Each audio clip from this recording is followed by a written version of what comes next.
حضرت آدم علیہ السلام کو رب تعالیٰ نے پوری نسل انسانی کا باپ بنایا، اور حضرت آدم علیہ السلام آپ سرکار کے بارے میں حضرت امام یوسف بن اسماعیل نبہانی رحمۃ اللہ علیہ فرماتے ہیں ان اصل ارواحنا روح محمد فہو اول الآباء روحا و آدم اول الآباء جسما۔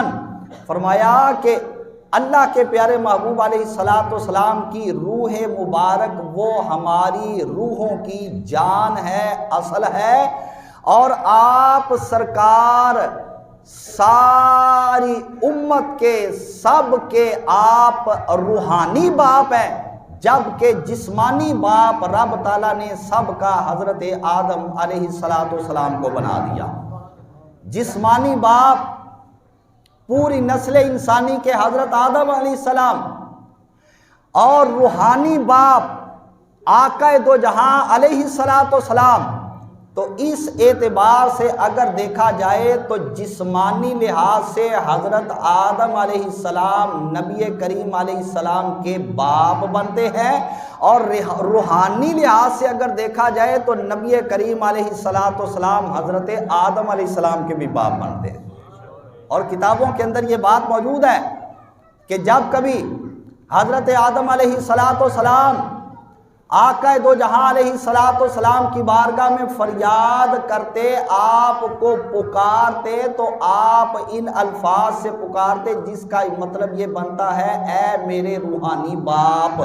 تو حضرت آدم علیہ السلام آقا نامدار علیہ السلام کو ان الفاظ کے ساتھ پکارا کرتے تھے۔ تو پتہ یہ چلا کہ اللہ کے نبی علیہ السلام اگرچہ جسمانی طور پہ حضرت آدم علیہ السلام کی اولاد ہے، مگر جب روحانی اعتبار سے دیکھا جائے تو حضرت آدم علیہ السلام کے بھی باپ بنتے ہیں۔ یہ بات ایک تو حضرت شیخ اسماعیل نبہانی رحمۃ اللہ علیہ نے کی، اور دوسرا سیدی اعلیٰ حضرت امام اہل سنت رحمۃ اللہ تعالی علیہ نے کی۔ آپ یہ فرماتے ہیں ان کی نبوت ہے سب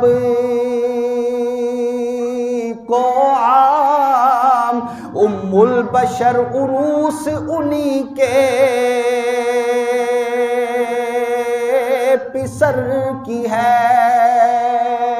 اور حضرت آدم علیہ السلام یوں کہا کرتے تھے ظاہر میں میرے نخل، ظاہر میں میرے پھول، حقیقت میں میرے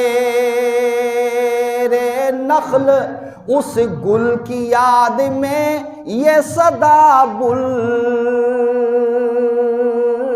بشر کی ہے۔ جب کبھی آپ حضور سرکار کی بارگاہ میں فریاد کرتے، آپ کو پکارتے، تو یوں فرمایا کرتے تھے ظاہر میں میرے پھول، حقیقت میں میرے نخل۔ ظاہراً اگر دیکھا جائے تو آپ میری اولاد میں سے ہوگے، میں آپ کی اصل بنتا ہوں، لیکن اگر حقیقت پر نظر دوڑائی جائے تو یا رسول اللہ آپ میری بھی اصل بن جاتے ہیں۔